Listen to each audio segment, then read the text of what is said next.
जय जवान जय किसान, ये नारा आपने सुना होगा। जय जवान से क्या अर्थ निकलता है इसके बारे में भी आप जानते होंगे, और जय किसान का अपना क्या महत्व है ये भी आप जानते होंगे।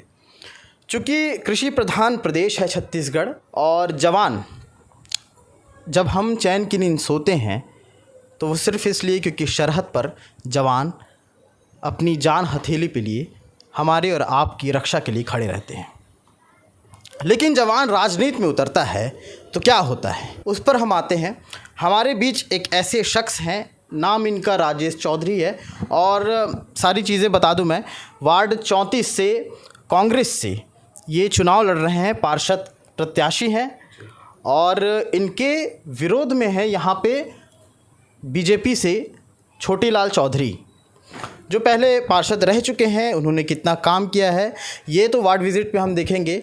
सबसे पहले बात करते हैं आर्मी के रिटायर्ड राजेश चौधरी जी से, जिन्हें पार्टी ने ये कमान सौंपी है। चूँकि आपको काफ़ी कमान वहाँ भी सौंपी गई होंगी जब आप सेना में रहे होंगे। अब कांग्रेस पार्टी ने आपको एक कमान सौंपी है कि आप अपने उन्हीं सिस्टम से, उस सिस्टमेटिक तरीक़ों से पार्षदी के लिए आगे आएँ और वार्ड में सेवा दें। तो सबसे पहले मेरा सवाल आपसे ये रहेगा कि किस तरह से मतलब मैनेज करेंगे आप, क्योंकि सेना एक अलग फील्ड हो जाती है, राजनीति एक अलग फील्ड। तो कैसे आपका कैसे विचार आया? सेना का एक जवान हूँ। अभी तक हमने देश सेवा किया है और अब जन सेवा करने के उद्देश्य से समाज में उतरे हैं। और जैसे हमारे जो यहाँ की जो सामाजिक समस्याएं हैं, जैसे वार्ड में बहुत सारी, मैं जब सेना से रिटायरमेंट हुआ, मुझे 3 साल हो गए सेना से रिटायरमेंट हुए, और ये मैंने यहाँ पे कई सामाजिक कार्य अपने लेवल पे किया है। अब मेरे जो वार्ड की जो समस्याएं हैं तो उसको देखते हुए मैंने काम करने का ये प्रयास कर रहा हूँ। राजेश जी, चूँकि जब कोई भी चुनाव लड़ता है, आपने भी देखा होगा, तो ऐसे ही वादे करता है। यही वादे रहते हैं कि हम सारी चीज़ें अच्छी कर देंगे, है ना। पहले के प्रत्याशियों ने भी ऐसे ही कुछ वादे किए होंगे, अब जो प्रत्याशी हैं वो भी ऐसे ही वादे कर रहे हैं। तो इसमें क्या संभवतः क्या लगता है कि आप अलग क्या कर रहे हैं? कुछ लोगों को वास्तविक रूप से कनेक्ट कर रहे हैं कि नहीं, ईमानदारी से उस वायदे को देखो, वायदे जोड़ना अलग होता है कि आपने बोल दिया और लोगों ने हाँ ठीक है, वो अलग होता है। लेकिन आपने समस्या को देखा है जी, उन समस्याओं से और उन समस्याओं से जूझ रहे लोगों से कैसे जुड़ रहे हैं आप, ये मैं पूछ रहा था। सर, जो समस्या है सर, वो मेरी भी समस्या वही है, मेरे परिवार की भी वही समस्या है, और मैं जिस वार्ड के जिस मोहल्ले में रहता हूँ उस वार्ड के मोहल्ले में भी यही समस्या है। तो लोगों से जुड़ने का उद्देश्य सबसे ये है सर, जो समस्या से मैं अगर उलझ रहा हूँ, मैं उस जूझ रहा हूँ, तो आज वो मोहल्ले के लोग भी उसी समस्या से जूझ रहे हैं। तो उद्देश्य यही रहेगा सर, वादे सब करते हैं। मैं एक फ़ौजी हूँ और अभी तक हमने देश के हित में काम किया है, और आगे भी समाज के हित में काम करना है।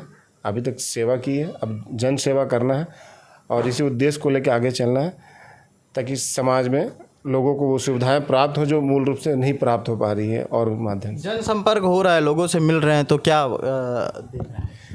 जनसंपर्क हो रहा है। लोग, हम गली गली, घर टू घर सभी के जा रहे हैं, माधव बने से संपर्क कर रहे हैं, मिल रहे हैं। सभी लोग का यही है कि एक फ़ौजी पे हम भरोसा करते हैं। हम किसी पे भरोसा करें ना करें, लेकिन एक फ़ौजी पे पूरा देश भरोसा करता है, और आज हम इस फ़ौजी पे भरोसा कर रहे हैं, और आप हमारे भरोसे पे हैं। आप हमको काम करके दिखाइए। रूटीन को बड़ा फॉलो अप करते हैं आर्मी वाले, एक चीज़ है। लेकिन जब आप राजनीति में आए हैं अभी, तो उसमें कैसे इन चीज़ों को फिट करेंगे? राजनीति में सर सबसे पहले जगह फिटनेस तो सबसे ज़रूरी है।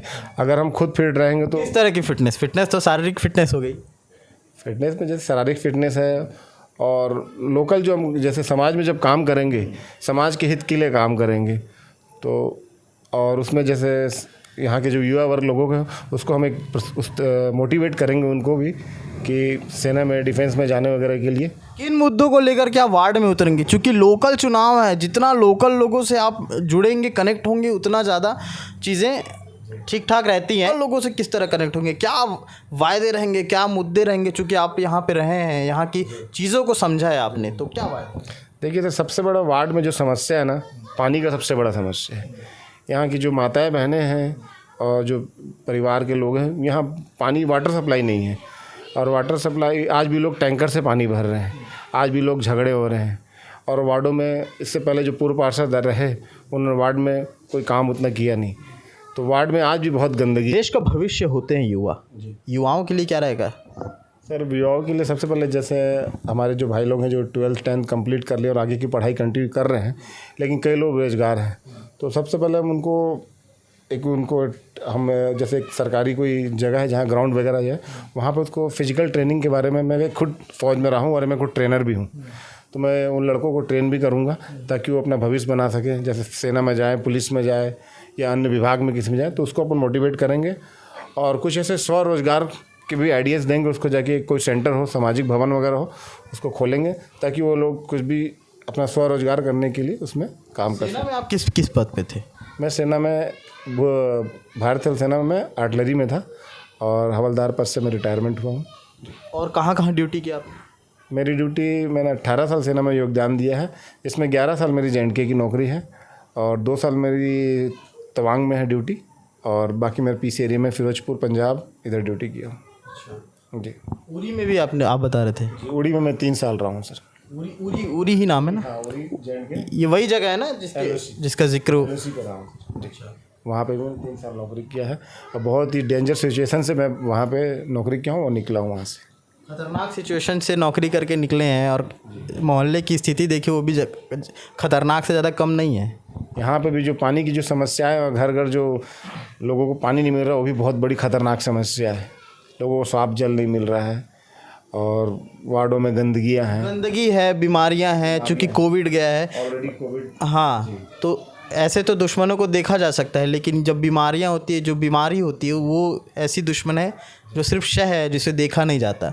अब ऐसे में महिलाओं के लिए सबसे ज़्यादा आपकी क्या जिम्मेदारी रहेगी? महिलाओं की, यहाँ की जो महिला हैं उनके लिए क्या करेंगे आप?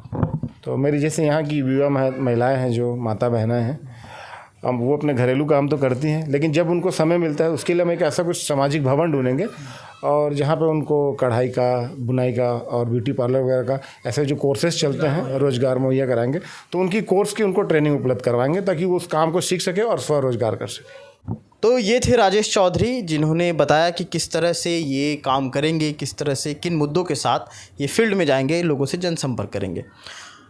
हम आएंगे वार्ड विज़िट के दौरान भी और तमाम ऐसे मुद्दों को लेकर, तमाम ज़मीनी हकीकतों को लेकर आपके सामने। आप से एक दरख्वास्त है कि आप YouTube को सब्सक्राइब ज़रूर करें भिलाई टाइम्स के, ताकि आपको भिलाई से जुड़े हर खबर की पल पल अपडेट मिलती रहे।